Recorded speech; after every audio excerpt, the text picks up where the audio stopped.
अध्याय 9 पर चर्चा कर रहे हैं। तो ये बड़े भाग्य की बात है कि हम लोग भगवत गीता के इस सत्र में सम्मिलित होते हैं और भगवान की चर्चा का कथन, श्रवण इत्यादि करते हैं। तो आइए हम लोग प्रारंभ करते हैं। सबसे पहले मैं समस्त पूर्वाचार्यों को प्रणाम निवेदित करता हूँ और उनके चरणों में दंडवत प्रणाम करता हूँ, क्योंकि उनके उच्च स्वरूप ही हम लोगों को ये ग्रंथादि मिल पाते हैं और हमको भगवान के विषय में सुनने को, समझने को मिलता है।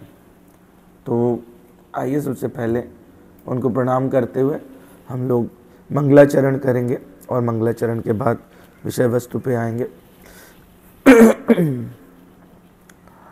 और मैं आप सबको प्रणाम निवेदित करते हुए प्रार्थना करता हूँ कि मुझे ऐसा आशीर्वाद दें कि मैं जो भी कहूँ शास्त्रोक्त कहूँ। तो आइए।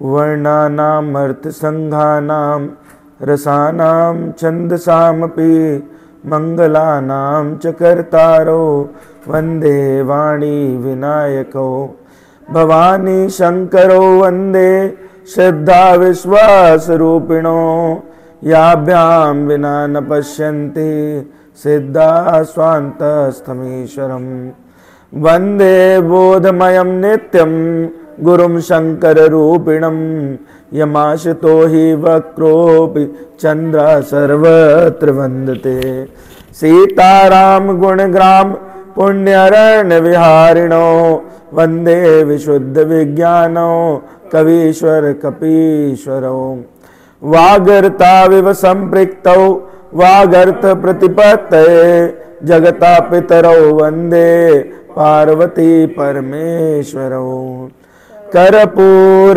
गौरम करुणावतारम संसार सारम भुजगेन्द्रहारम सदा वसंतम हृदयारविंदे भवं भवानी सहितं नमामि।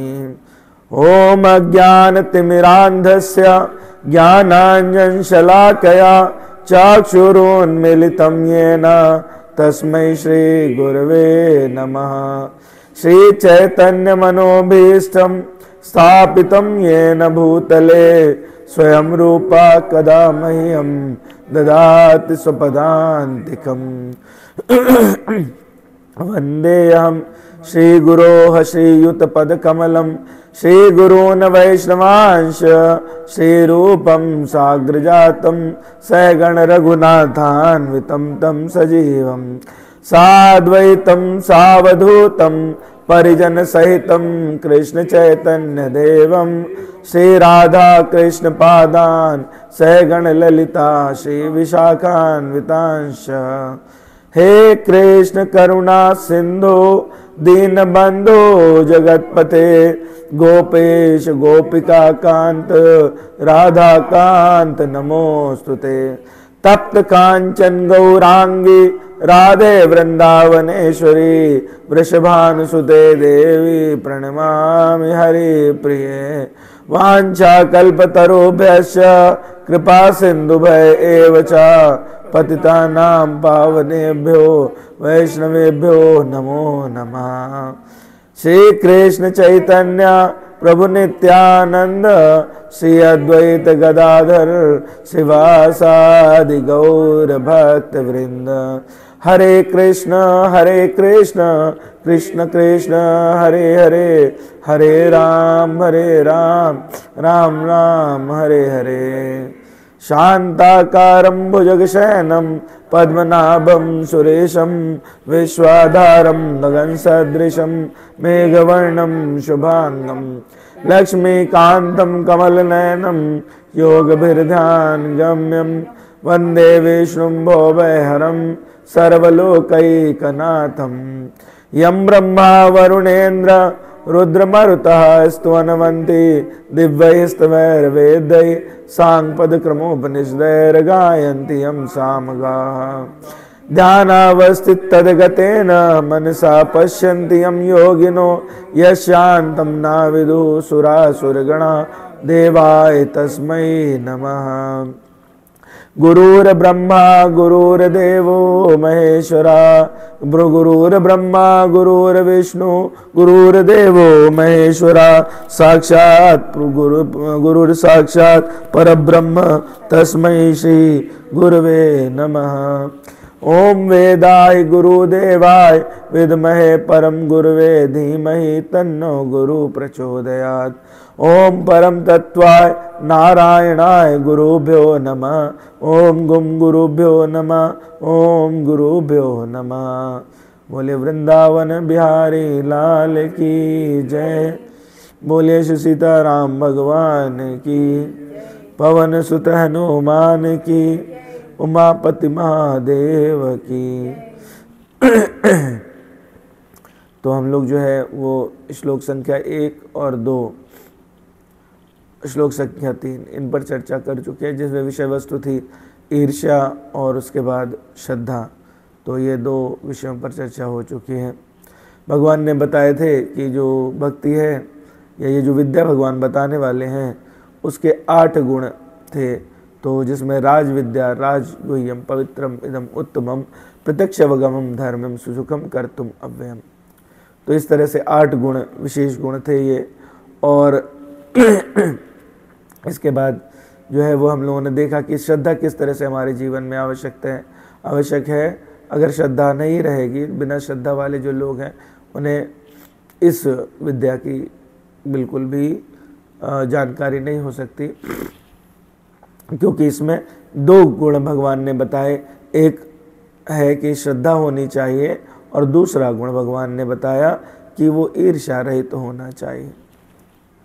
तो ये 2 गुण जो हैं वो प्रमुख गुण थे और इन पर हम लोगों ने चर्चा की। हम लोगों ने ये भी देखा कि जिनमें श्रद्धा रहती है और साधु संग करें तो उनसे उनकी भजन क्रिया बढ़ जाती है और उससे उनके अंदर जो अनर्थ हैं उनकी निवृत्ति होने लगती है, निष्ठा बढ़ती है और निष्ठा बढ़ने से भगवान में रुचि बढ़ने लगती है और रुचि बढ़ती है तो भगवान के प्रति आसक्ति बढ़ जाती है। आसक्ति बढ़ती है तो उससे भाव उत्पन्न होते हैं, भगवान की लीलाओं को समझने की क्षमता आने लगती है और उसकी पराकाष्ठा है प्रेम। भगवान से अस्वादनीय प्रेम रस उत्पन्न हो जाता है जो कभी नहीं जाता। तो श्रद्धा कैसी है? श्रद्धा उस प्रकार की है जैसे कोई व्यक्ति किसी वृक्ष की जड़ में जल देता है तो उससे सारी टहनियाँ, डालें, पत्तियाँ सब तुष्ट हो जाती हैं। जीवन में 2 चीज़ें होती हैं कुछ ग्रहण करने पर, एक होती है तुष्टि और दूसरी होती है पुष्टि। तो श्रद्धा क्या करती है? आपकी भक्ति की तुष्टि और पुष्टि दोनों करती है। जैसे कोई क्षुधा वाला व्यक्ति कई दिनों से भूखा हो और उसे आहार न मिला हो, लेकिन उसे जैसे ही पहला ग्रास मुख में जाता है तो पहले क्या मिलती है? तुष्टि। और उसके बाद लगता है हाँ अब आँख चेतना खुली, आँख खुल गई, पुष्टि। तो श्रद्धा जो है वो भक्ति के लिए कैसी है? तुष्टि और पुष्टि देने वाली है। इसलिए श्रद्धा जितनी प्रगाढ़ हो सके वो करें। श्रद्धा बढ़ेगी कैसे? भगवान का श्रवण करने से और भक्तों का संग करने से। तो ये बातें हम लोगों ने सीखी। और तो भगवान यहाँ तक बता चुके हैं, श्रद्धा के विषय में बता चुके हैं। अर्जुन को अब उस ज्ञान की शुरुआत करने वाले हैं। ये 2 श्लोक हैं जो भगवान ने बोले। प्रथम दृष्टया देखने में विरोधाभासी लगते हैं। भगवान बोलते हैं मैं सब जगह हूँ, सभी प्राणी मुझ में हैं, लेकिन मैं उनमें नहीं हूँ। मया ततम् इदं सर्वं जगद व्यक्त मूर्तिना मतस्थानि सर्वभूतानि न चाहं तेष अवस्थिता। तो भगवान क्या कह रहे हैं? कह रहे हैं कि भगवान कैसे हैं? ये संपूर्ण जगत मेरे अव्यक्त रूप द्वारा व्याप्त है, समस्त जीव मुझ में हैं, किंतु मैं उनमें नहीं हूँ। अब ये तो हम लोग रोज सुनते रहते हैं कि भगवान सब में बसते हैं। तो भगवान यहाँ पे कह रहे हैं कि मैं उनमें नहीं हूँ। तो भगवान लगता है कि चूक गए, गलती हो गई भगवान से, भूल गए कुछ। नहीं भूले? क्यों? भगवान नहीं भूल सकते, भगवान भूल नहीं सकते। तो जो बात कह रहे हैं वो सीरियस होगी। और चूंकि भक्ति यानी राज विद्या के विषय में बता रहे हैं, तो इसको समझा भी राज विद्या से ही जा सकेगा, अन्यथा नहीं समझा जा सकेगा। तो अव्यक्त मूर्ति ना, यहाँ पे शब्द यूज हुआ, मया ततम इदम सर्वम जगद व्यक्त मूर्तिना मतस्थान सर्वभूतानि न चाहम तेषु अवस्थिता।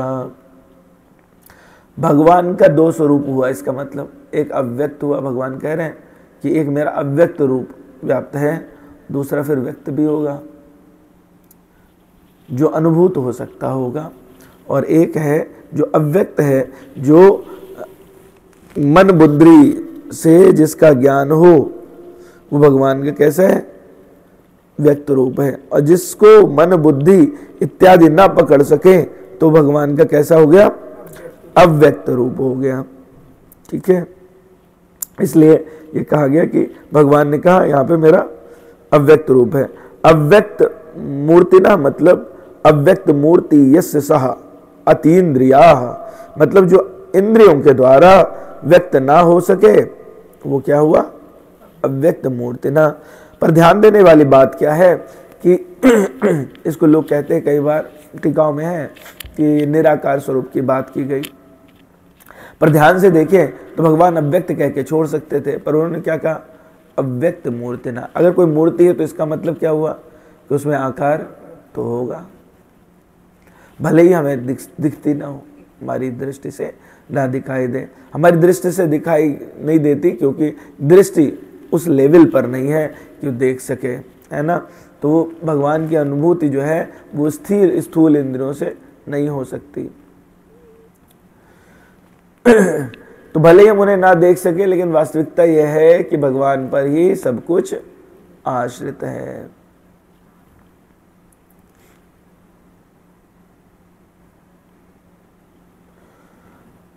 तो जो है वो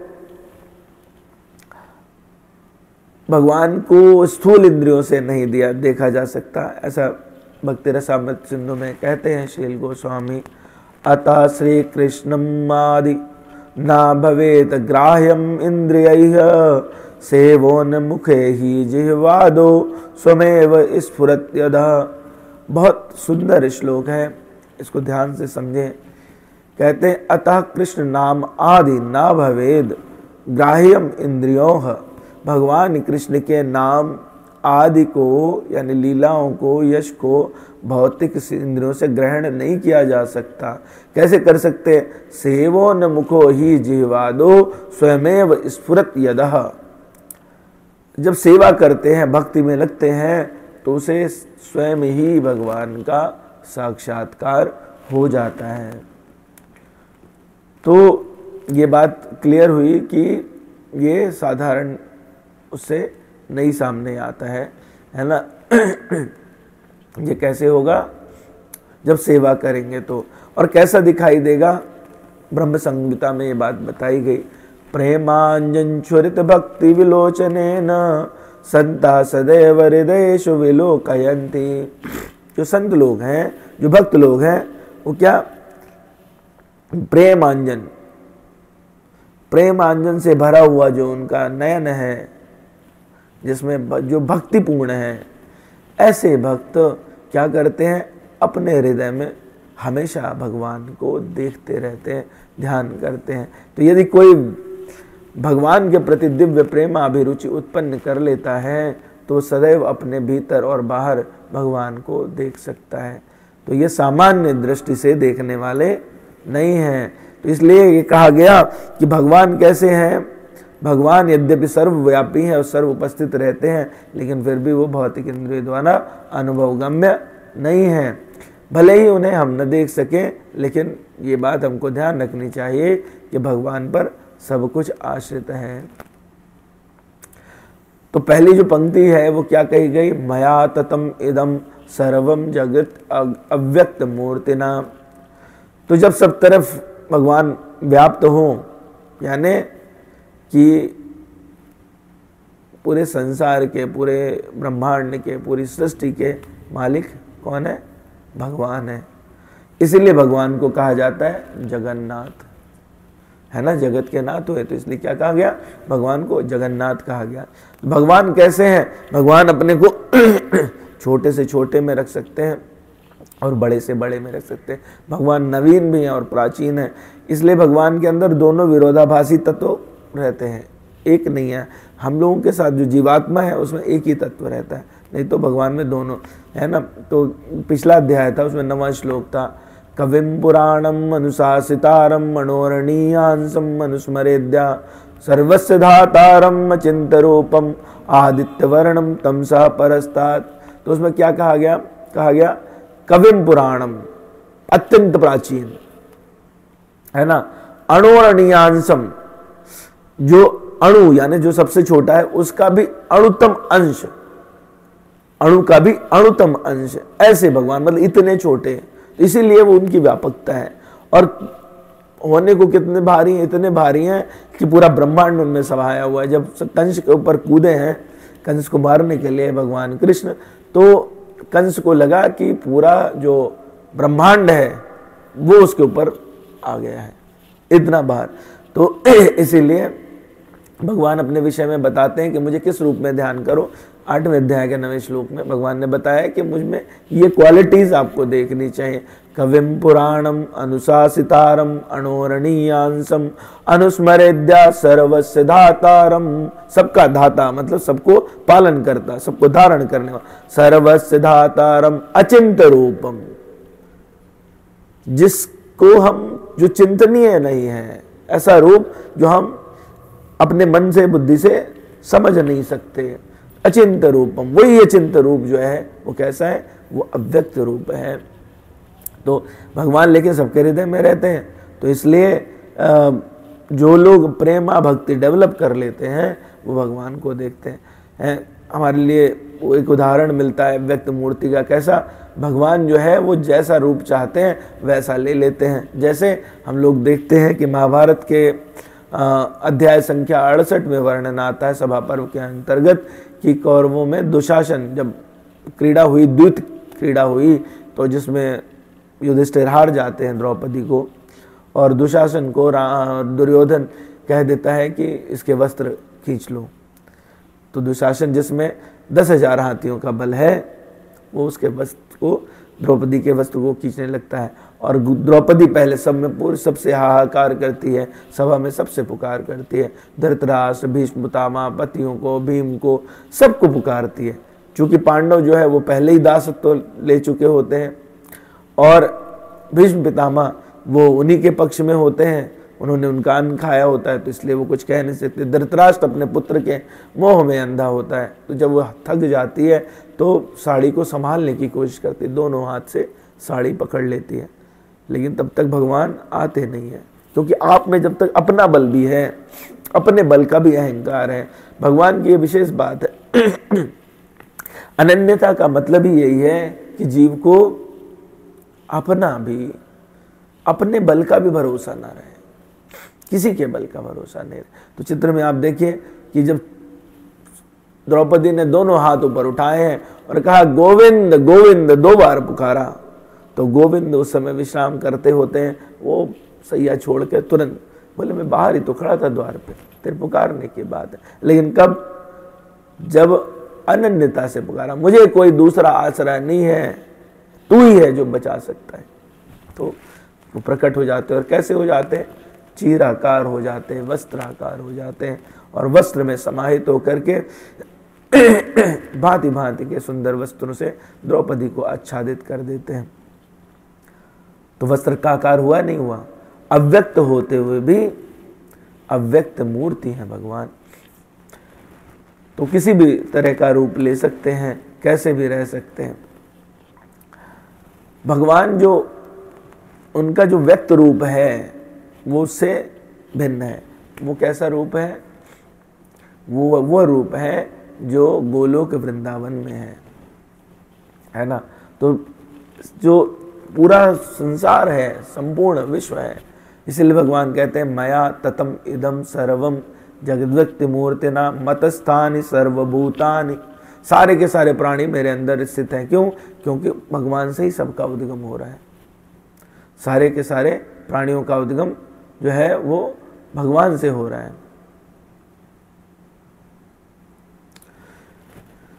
तो भगवान जो है वो क्या कर रहे हैं, अपना विस्तार कर रहे हैं उनकी शक्तियों के द्वारा। दो प्रकार की शक्तियां कही गई, एक पराशक्ति और एक अपराशक्ति। पराशक्ति क्या है? पराशक्ति वो है जो जीवात्मा है, प्राणी है, वो पराशक्ति है।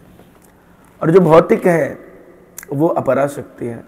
तो अपरा जो है वो क्षीण होने वाली है, परा जो है वो अक्षय है, जिसका क्षय ना हो, वो भगवान ही की तरह है ना। इसीलिए भगवान जो है वो 15वें अध्याय में कहते हैं कि ममैवांशो जीवभूता, तो क्या बोलते हैं, मेरा अंश है जीवभूत। कैसा है? सनातन, सनातन है। क्यों? क्योंकि मैं सनातन हूँ। भगवान स्वयं सनातन है, इसलिए भगवान का अंश भी सनातन है। गोस्वामी जी उसी को लिखते हैं दूसरी भाषा में, ईश्वरे अंश जीव अविनाशी। कैसा? अविनाशत्व को प्राप्त करने वाला भगवान का अंश है। लेकिन उसके ऊपर जो ये शरीर है जो पंच महाभूत से बना, वो भगवान की अपरा शक्ति से बना है, और अपरा शक्ति के द्वारा इसका विस्तार होता है। तो ये कैसे है? ये इसका आयु के साथ शरण होता है। तो इसीलिए भगवान कह रहे हैं कि संपूर्ण प्राणी मेरे में स्थित हैं। परा और अपरा प्रकृति रूप सारा जगत मेरे में स्थित है, और वो मुझे छोड़कर कभी रह नहीं सकता। इसीलिए कैसा है? मतस्थानी, मुझ पर आश्रित रहने वाला है, मुझसे अलग नहीं हो सकता। कैसे? भगवान का जो एक विस्तार है वो कैसे है? गर्भोदक्षाय विष्णु। इस पर हम लोग पहले चर्चा कर चुके हैं। अलग अलग विष्णु रहते हैं। जब सृष्टि बनती है तो भगवान से जो है महाविष्णु, गर्भोदक्षाय, कारणोदक्षाय विष्णु, ऐसे। तो कारणोदक्षाय विष्णु से कारण की उत्पन्न होती, गर्भोदक्षाय विष्णु से अनंत जो है वो ब्रह्मांड बनते रहते हैं बुलबुलों के समान, और वो विलीन हो जाते हैं। तो जो ब्रह्मांड बनाने वाला है, जहां से निसृत हो रहा है, उसी में तो स्थित है सब, तभी तो जा रहा है। तो संपूर्ण प्राणी मेरे से ही उत्पन्न होते हैं, मेरे में स्थित रहते हैं और मेरे में ही लीन हो जाते हैं। इसलिए उनकी उत्पत्ति, स्थिति और प्रलय रूप जो कुछ परिवर्तन होता है वो सब मेरे में ही होता है। इसलिए सारे प्राणी मेरे में स्थित हैं। लेकिन विभाग आगे भगवान क्या कहते हैं? न चाहम तेष अवस्थिता, लेकिन मैं उनमें स्थित नहीं हूं। उनमें स्थित नहीं हो तो ये तो विरोधाभासी हो गया। भगवान में सब स्थित है लेकिन भगवान उनमें स्थित नहीं है, ये कैसे हुआ? हम तो सब लोग यही सुनते हैं कि सब में भगवान है, कण कण में भगवान है, तो भगवान प्राणियों में कैसे नहीं है? इसको समझना पड़ेगा। भगवान यहाँ पर बता रहे हैं कि मेरे दोनों रूप हैं, एक व्यक्त है और एक अव्यक्त है। तो कुछ शक्तियों के द्वारा मैं उनमें हूं, परंतु मैं जैसा समग्र रूप में है वैसा उनमें स्थित नहीं हूं। क्यों? क्योंकि मैं कैसा हूं? मैं तो अविनाशी हूं, मेरा तो कोई भी परिवर्तन नहीं होता।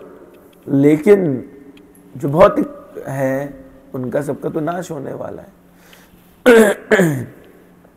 तो इसको हम लोग कैसे समझ सकते हैं? इसको हम लोग समझ सकते हैं उदाहरणों से, है ना। तो अभी हम लोग कुछ उदाहरण देखेंगे कि ये कैसे दोनों शक्तियां और उससे विरोधाभासी बातें कैसे कर रहे हैं।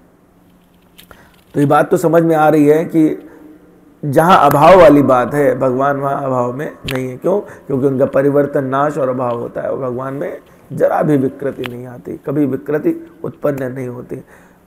तो कहने का तात्पर्य क्या है? मेरी सत्ता से, यानी भगवान की सत्ता से ही सारे प्राणियों की सत्ता है। भगवान के होनेपन से ही प्राणियों के का होनापन है। अगर उनमें भगवान नहीं होते तो जगत नहीं होता। इसलिए भगवान ने कहा कि मैं उनमें स्थित हूं। लेकिन इसकी उल्टी बात जो है वो क्या कह रहे हैं? न च मतस्थानि भूतानि, प्राणी मेरे में तो स्थित है लेकिन मैं उनमें स्थित नहीं हूँ। क्यों नहीं हूँ? क्योंकि वो सब उत्पत्ति विनाश होने वाले हैं, और मैं अगर उनमें स्थित होता तो उनका उत्पत्ति विनाश नहीं होता, और अगर उनके जैसा होता तो उत्पत्ति विनाश मेरा भी हो जाता, तो मैं अविनाशी नहीं होता। तो भगवान अपना अविनाशी अविनाशित्व भी रखते हैं और प्राणियों को अपने से पृथक कर देते हैं। कैसे, आइए समझते हैं। संसार में परमात्मा है और परमात्मा में संसार है, तथा परमात्मा संसार में नहीं है और संसार परमात्मा में नहीं है। ये मोटे तौर में भगवान कह रहे हैं इस श्लोक में। संसार में परमात्मा है, सही बात है, परमात्मा में संसार है, ये भी सही बात है, पर भगवान क्या कह रहे हैं, परमात्मा संसार में नहीं है और संसार परमात्मा में नहीं है। ठीक है, तो कैसे नहीं है? ऐसे नहीं है जैसे अगर आपने तरंग देखी हो, जल में तरंग बनती हैं, तो तरंग किसका हिस्सा है? जल का। तो कोई अगर कहे तो क्या होगा कि तरंग ही जल है। हाँ, तो एक तरह से है, क्योंकि जल से पैदा होती है। तो तरंग का, इसको मोटे तौर पे कैसे समझते? तरंग का आधार जल है, जल के कारण तरंग उत्पन्न हुई। लेकिन अगर कोई इसका उल्टा कहे कि तरंग ही जल है, तो ये सही नहीं है। क्यों? क्योंकि तरंग तो जल में है, लेकिन जल में जो तरंग में जल नहीं है, जल में तरंग है। जल था तो ही तरंग की सत्ता बनी। तरंग अकेले नहीं रह सकती, बिना जल की सत्ता के तरंग नहीं रह सकती। या आप दूसरा एक उदाहरण और देख सकते हैं, मिट्टी से बर्तन बनते हैं, हमने सबने देखे। तो क्या होता है कि क्या बर्तन में मिट्टी नहीं है? जो मिट्टी के बर्तन बने उनमें मिट्टी है, मिट्टी से बने, मिट्टी में ही रहते, मिट्टी में लीन हो जाते हैं, यानी उनका आधार क्या हुआ? मिट्टी हुआ। तो एक तरह से अगर कहें तो बर्तनों में मिट्टी है और मिट्टी में बर्तन है, क्योंकि मिट्टी से बने। लेकिन वास्तव में अगर देखा जाए तो क्या उस प्रकार की मिट्टी बर्तन में रहती है? नहीं, पकने के बाद वो भिन्न हो जाती है। तो बर्तनों के मिटने पर, अगर वो बर्तन टूट जाए, मिट जाए, तो वहाँ की जो मिट्टी है वो मिट जाती है। लेकिन क्या वास्तव में जो टोटल मिट्टी है वो खत्म हो जाती, जितनी थी उतनी है ना? तो इसी तरह से भगवान आधार है सबका, तो उस आधार वाली प्रक्रिया से भगवान सब में स्थित है। लेकिन जब एक बार वो कुछ नाशवान बना देते हैं तो वो उसमें स्थित नहीं रह जाते, उससे अलग हो जाते हैं। और इसको एक और उदाहरण से समझ सकते हैं। जैसे कोई राजा और सरकार है, तो राजा जहाँ जहाँ पे उसके उत्तराधिकारी होंगे, किसके बिहाफ पे काम करेंगे? राजा के बिहाफ पे काम करेंगे, है ना? सारे अधिकारीगण उसी के बिहाफ पे काम करेंगे। तो विभिन्न सरकारी विभाग राजा की शक्ति के अतिरिक्त और कुछ नहीं होते, और यह राजा की क्षमता पर निर्भर किया जाता है। लेकिन राजा से क्या ऐसी आशा की जाती है कि हर अधिकारी की जगह जाके राजा बैठेगा? नहीं, वो तो अधिकारी उसके बिहाफ पे काम करेंगे, है ना? तो ये इस तरह जितने भी स्वरूप देखें तो वो सब भगवान की शक्ति पर ही आश्रित हैं। तो अब आइए इस तीनों उदाहरण को समझते हैं। पहले भगवान ने कहा मया ततमिदं सर्वम जगद व्यक्त मूर्तिना। तो भगवान कैसे है? भगवान जो है वो संसार स्वरूप में, क्योंकि वो संसार के घटक हैं, बना रहे हैं, उनका कारण बनते हैं, तो पूरे संसार में भगवान है। फिर भगवान ने कहा मतस्थानि सर्वभूतानि, क्योंकि गर्भोदक्षाय विष्णु है, वो सबको बना रहे। फिर कह रहे हैं न चाहम देश अवस्थिता, ये वाला जो रूप है वो कहाँ पर है? ये गोलोक वृंदावन में है। तो ब्रह्म संहिता में वर्णन है कि ब्रह्मा जी कहते हैं मैं उन आदि पुरुष का भजन करता हूं जो गोलोक धाम में वेणु बजाने में रत हैं, जो राधा के साथ विहार करने में, कमल दल जैसे नेत्र हैं, जिनका मस्तक मोर पंख से आभूषित है, शरीर वर्षा काल के मेघों के जैसा है, और जिनकी शोभा करोड़ों कामदेवों को भी लज्जित करती है। तो ऐसा स्वरूप जहां पर है, ये व्यक्तिगत स्वरूप है भगवान का। ये व्यक्तिगत स्वरूप जो है वो सब में स्थित नहीं है। क्यों? क्योंकि जो भगवान सब में स्थित हैं वो कैसे हैं? वो परमात्मा स्वरूप है। तो अगर हम लोग देखें तो तीन प्रकार के भगवान के रूप हुए। एक हुए भगवान स्वयं, दूसरा तत्व हुआ ब्रह्म, और तीसरा हुआ परमात्मा। भागवत पुराण में कहा गया, वदन्ति तत्त्वविदस्त्वं यज्ञानम अद्वयम ब्रह्मेति परमात्मेति भगवान इति शब्दते है। 3 तरह से जाना जाता है। जो तत्वविद है वो कहते हैं कि ब्रह्मा, परमात्मा और भगवान, ऐसे 3 शब्द दिए गए। तो ये लेकिन तीनों भिन्न है। कैसे समझ सकते हैं? ऐसे समझ सकते हैं जैसे सूर्य है और सूर्य से निकलने वाला प्रकाश है, और फिर जो सूर्य के अंदर है। तो 3 कण हो गए, एक सतही चीज हो गई, एक सूर्य स्वयं हो गया, और एक है उसका प्रकाश। तो भगवान कैसे? भगवान भी ऐसे ही हैं कि भगवान जो उनका स्वयं का स्वरूप है वो ऐसा गोलोक वृंदावन वाला स्वरूप है। एक परमात्मा स्वरूप है जो चतुर्भुज है, जो आप सबके हृदय में, हमारे सबके हृदय में रहते हैं। और एक ब्रह्म स्वरूप है जिसको लोग कहते हैं कि वो बिल्कुल ही प्रकट नहीं होता, वो प्रकाश जिसको लोग ब्रह्म कहते हैं।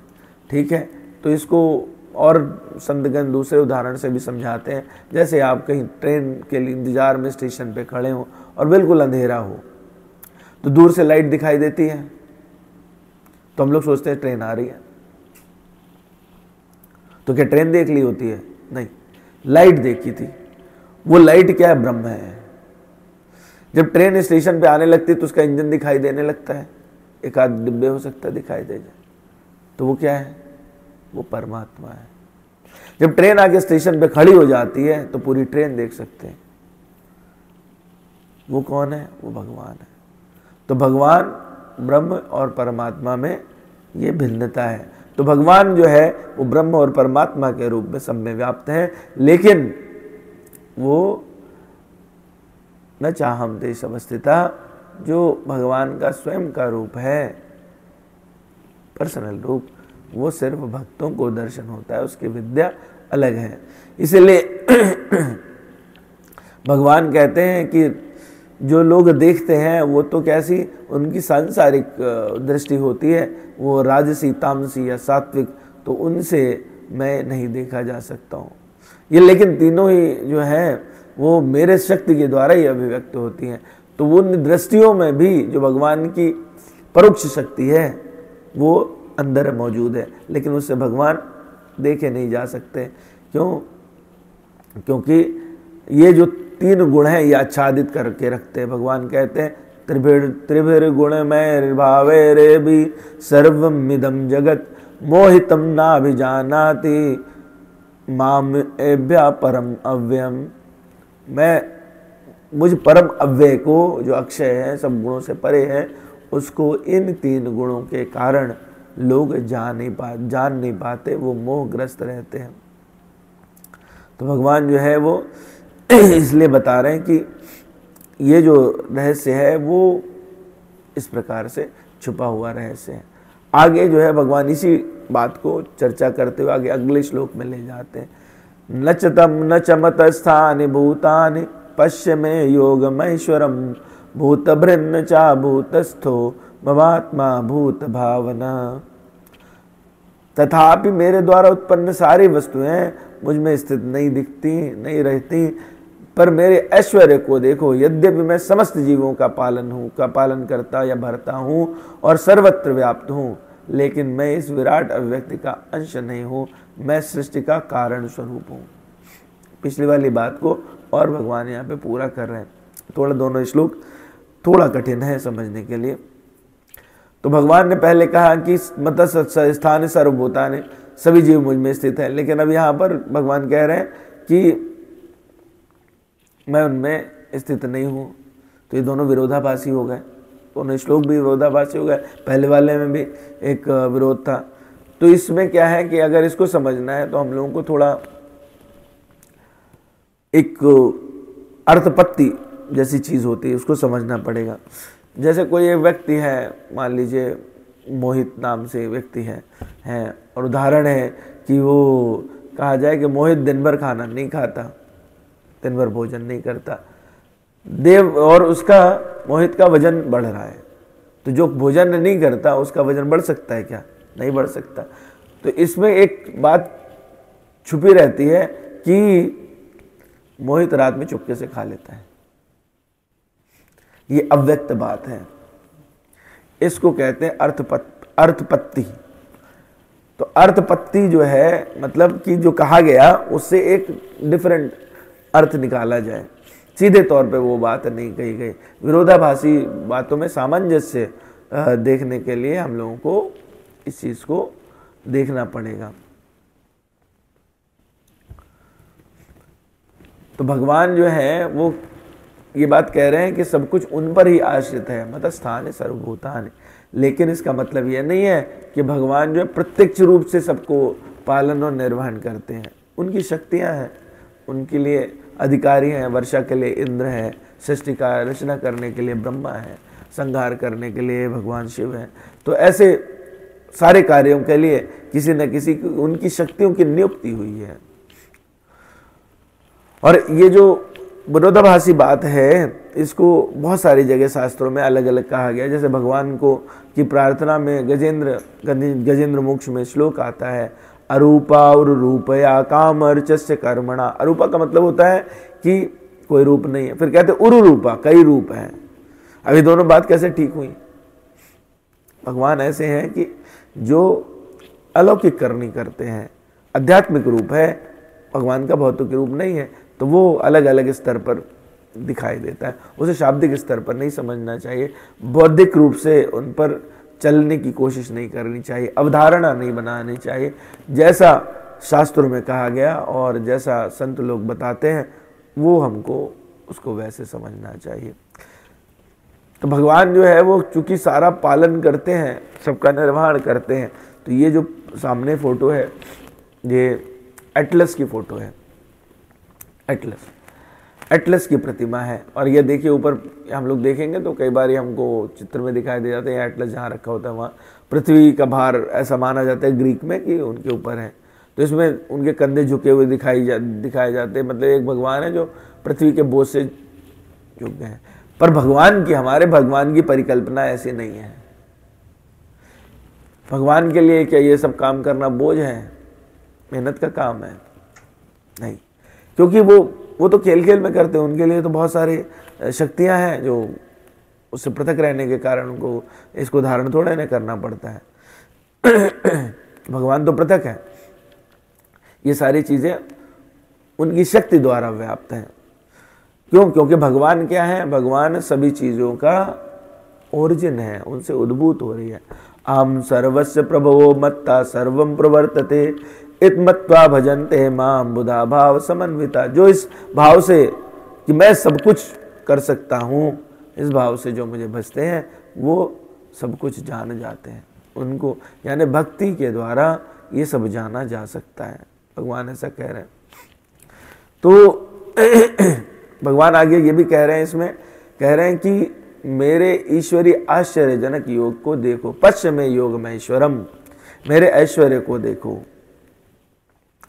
ऐश्वर्य को देखो। मैं सबका पालन करने वाला हूँ, सब प्रकार के माता बच्चे को गोद में रख के पालन पोषण करता हूँ। लेकिन मैं इस तरह से जैसे संसार में देखते हैं ना कि बच्चे को गोद में रख के पालन पोषण, मैं ऐसे नहीं करता हूँ। मेरी आत्मा ही भूत भावन है।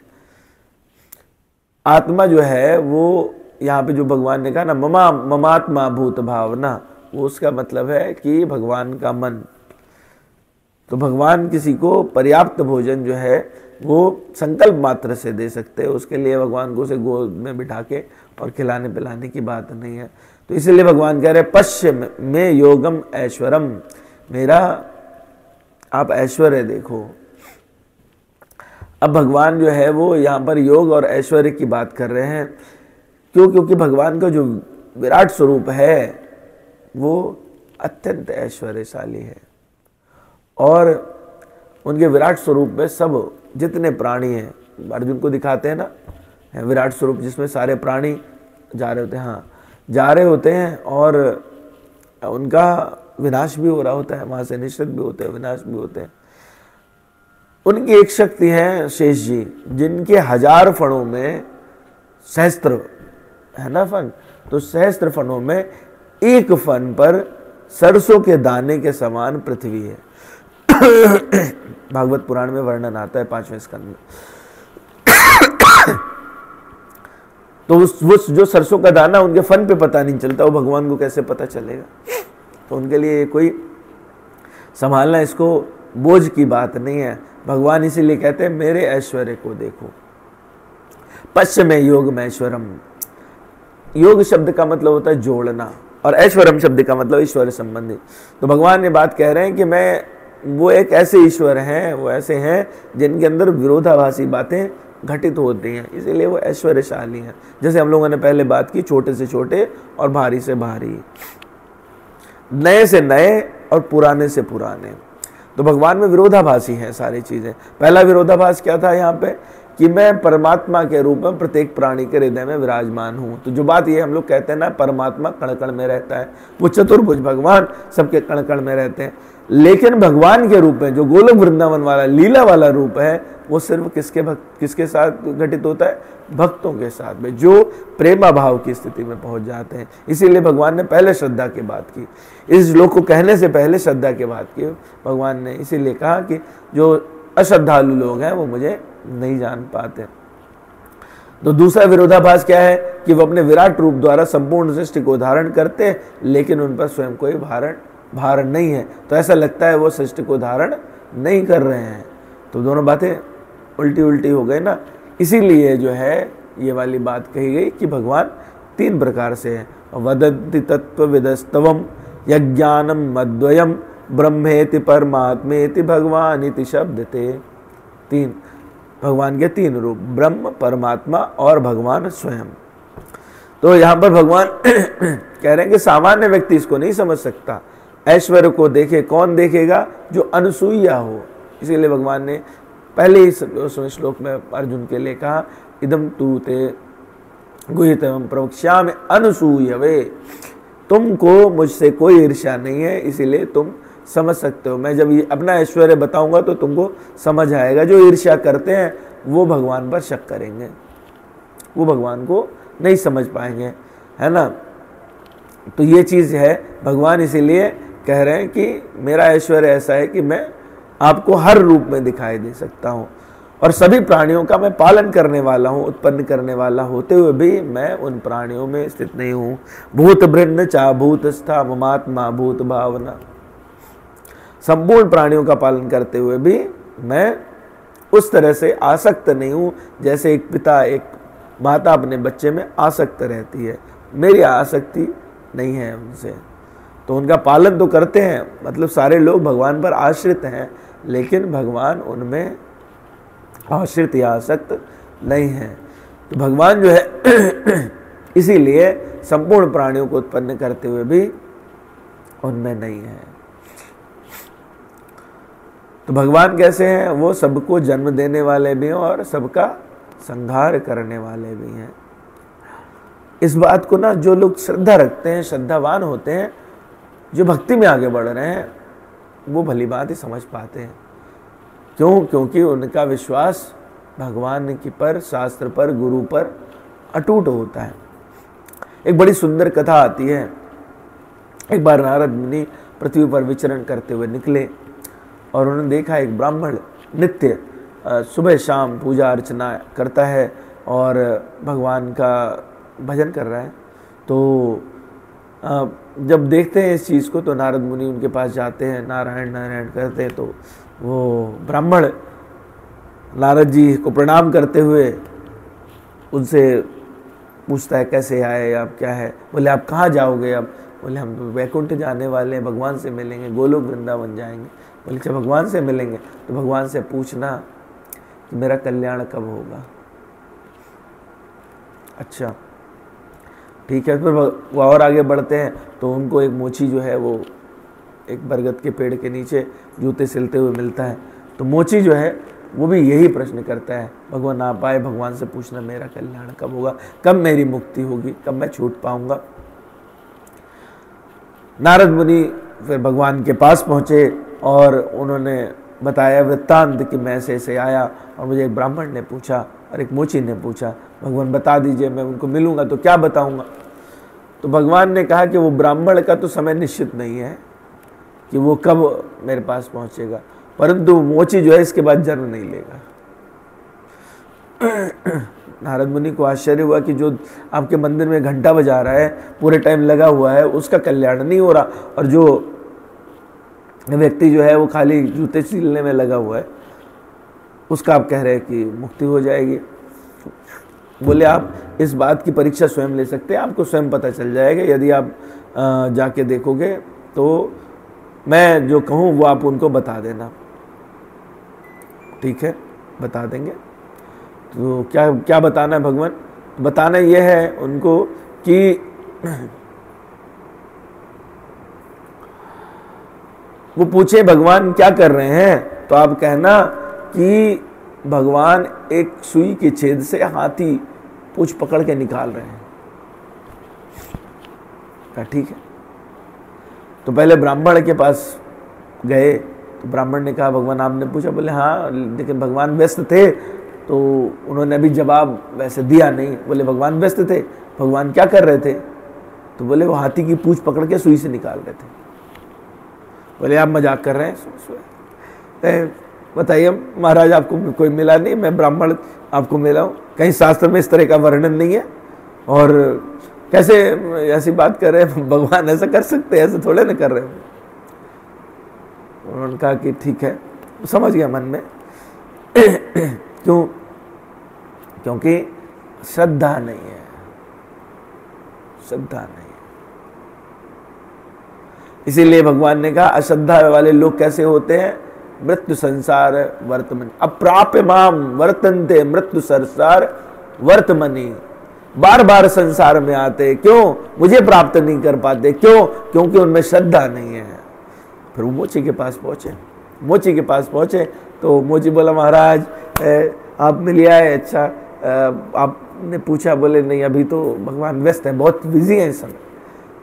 बोले काहे में बिजी? संसार बनाने। बोले नहीं नहीं, वो सुई से हाथी की पूंछ पकड़ के उसकी छेद से हाथी निकाल रहे।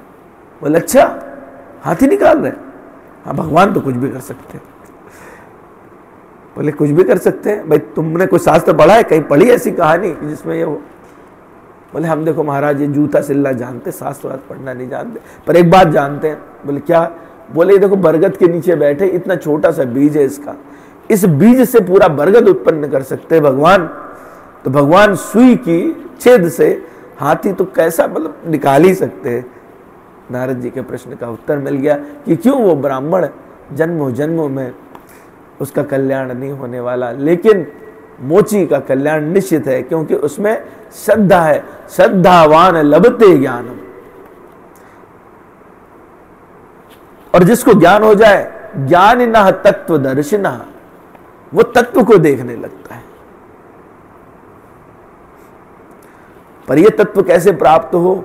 ये तत्व कैसे प्राप्त होगा? तत्व ऐसे प्राप्त होगा कि आपको ना प्रणत हो करके दो चीजें जीवन में करनी चाहिए। एक है नाम, भगवान का नाम जप, दूसरा है भगवान को प्रणाम। प्रणाम और नाम, इसका सहारा ले लीजिए, पक्के से कल्याण हो जाएगा। भगवान ने स्वयं कहा तद्दुधि प्रणिपातेन परिप्रश्नेन सेवया उपदेशन्ति ते ज्ञानम ज्ञानिना तत्वदर्शिना। जो तत्वदर्शी लोग हैं, जिन्हें ज्ञान हो गया, ज्ञान कहां से हुआ? श्रद्धावान लभते ज्ञानम। और फिर दूसरी जगह कहा ज्ञानिना तत्वदर्शिना, ज्ञान हो गया तो उसे तत्वदर्शी हो गए।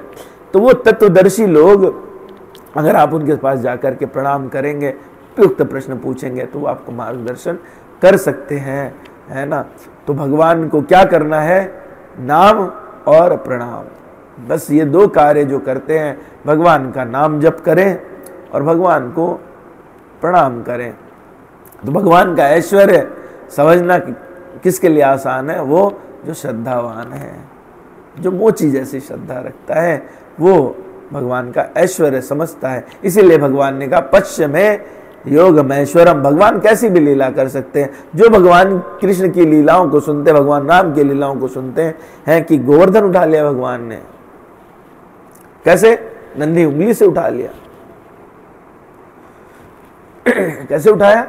नन्ही उंगली से उठाया। भगवान छोटे से बालक होते हुए भी, और वो बालक जिसने नन्ही उंगली से उठाया कितने वर्ष का?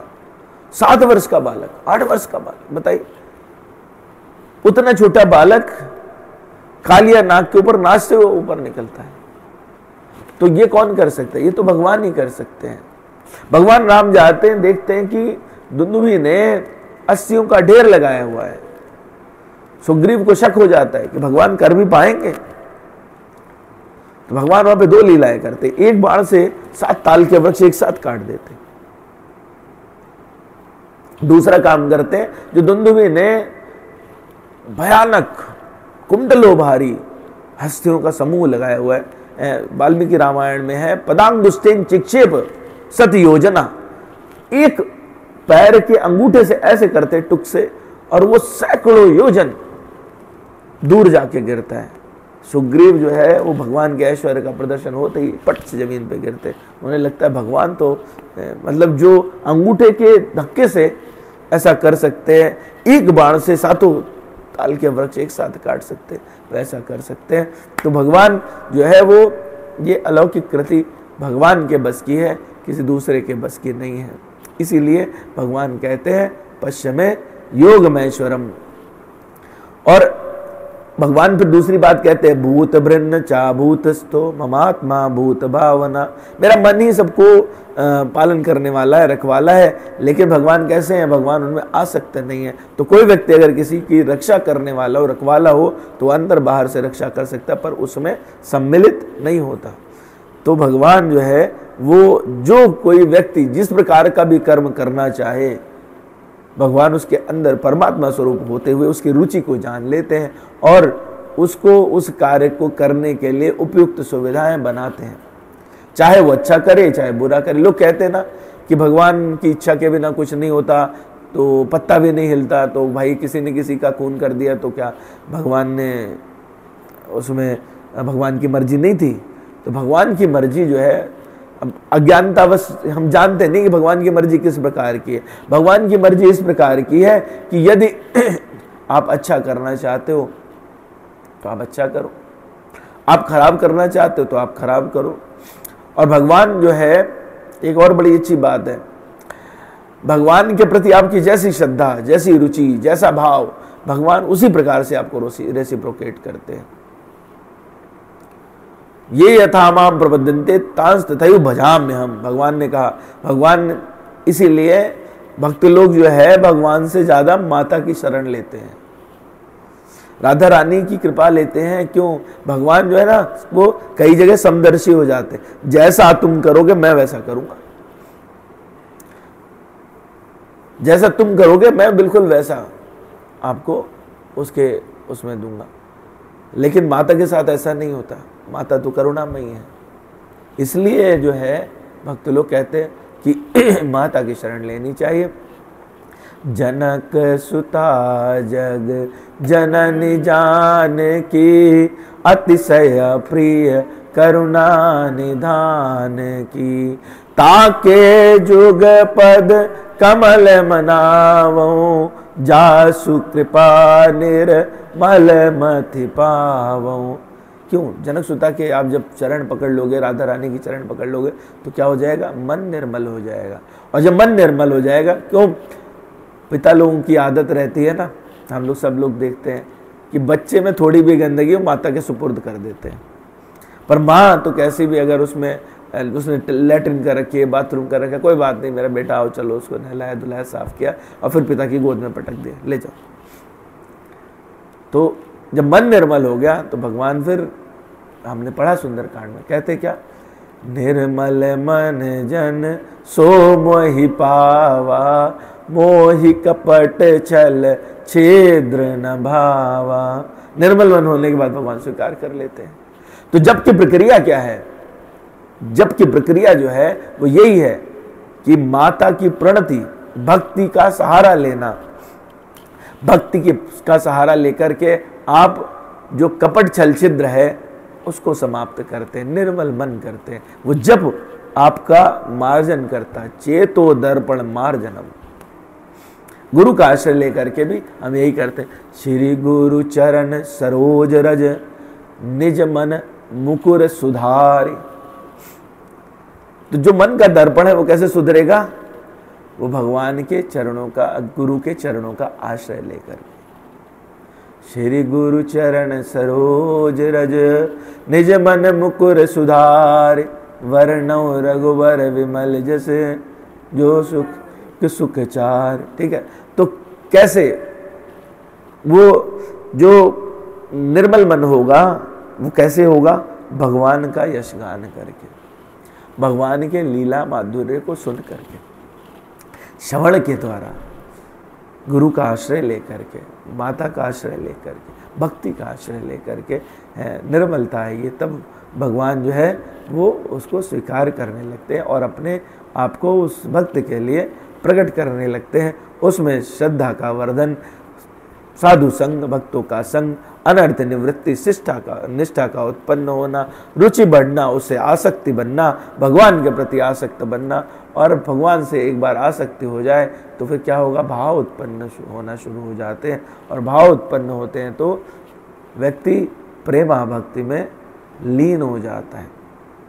और अंतिम पंक्ति में भगवान कहते हैं ममात्मा भूत भावना। ममात्मा का मतलब कि मेरी आत्मा। कई बार आत्मा से लोग सोचते हैं कि भगवान कैसे निराकार है। नहीं, भगवान कह रहे हैं कि भगवान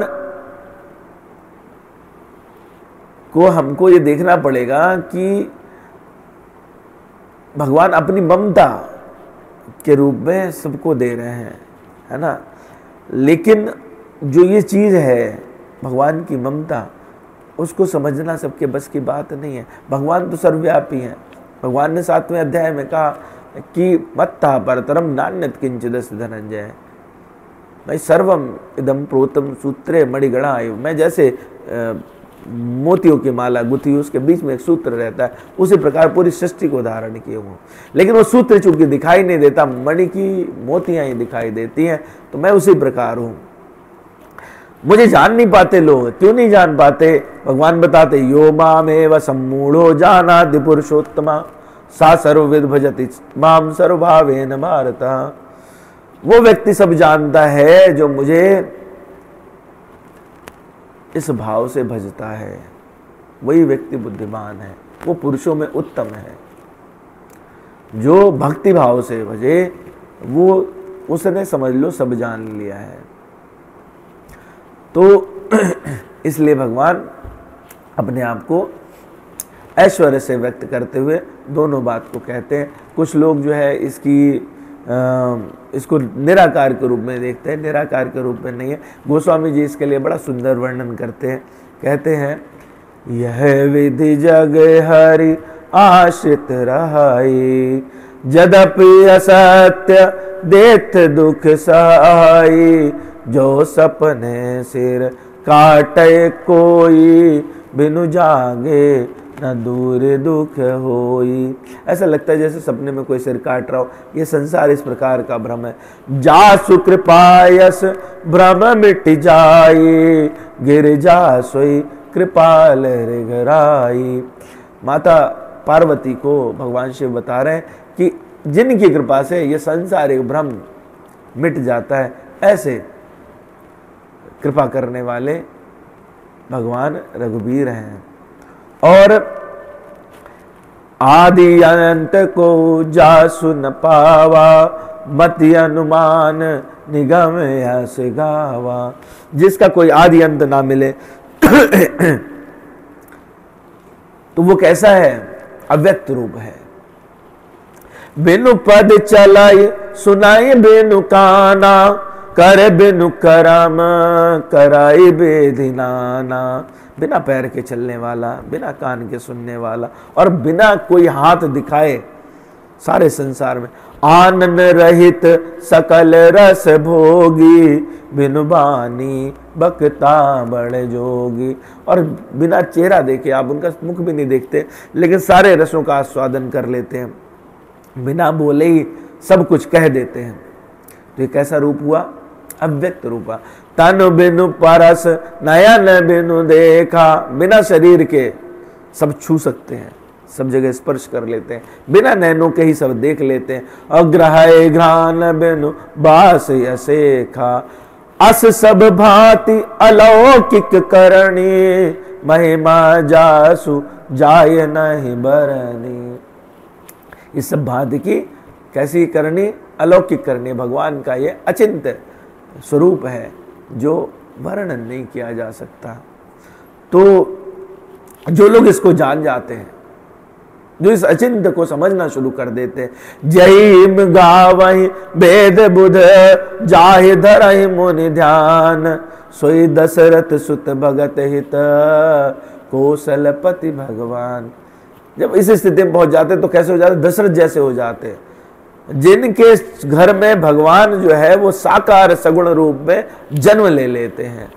तो हमें जो है वो भगवान के उस प्रेम भक्ति की तरफ बढ़ना चाहिए, जिसके दो सूत्र आज हम लोगों ने चर्चा की है, प्रणाम और नाम। नाम और प्रणाम, बस नाम और प्रणाम। तो कैसे ये भगवान जो पूरी बात हुई वो कैसे हुई, वो ऐसे हुई कि भगवान कृष्ण है, उनकी दो शक्तियां परा और अपरा, और उसके द्वारा ये भौतिक जगत पूरा सृजित हो रहा है, पालन पोषण हो रहा है। तो भगवान अपनी शक्तियों के द्वारा सब जगह व्याप्त है, परंतु भगवान का एक व्यक्तिगत स्वरूप जो सिर्फ गोलोक वृंदावन में स्थित है और कहीं नहीं है। विष्णु पुराण में कहा गया, एका स्थान स्थिदाशयान गैर ज्योत्सना विस्त्राणि यथा परस्य ब्रह्मणा शक्ति सर्वैव अखिलम जगत। सब जगह व्याप्त है भगवान, कोई जगह भगवान से अछूटी नहीं है ना। तो ये तीन इसके माध्यम से भगवान रहते हैं। तो आइए हम लोग, 1 घंटा हो भी गया है, तो थोड़ा सा भगवान का नाम स्मरण कर लेते हैं। आज ही नाम प्रणाम की बात कही है, और फिर हम लोग जो है चौपाई गाएंगे।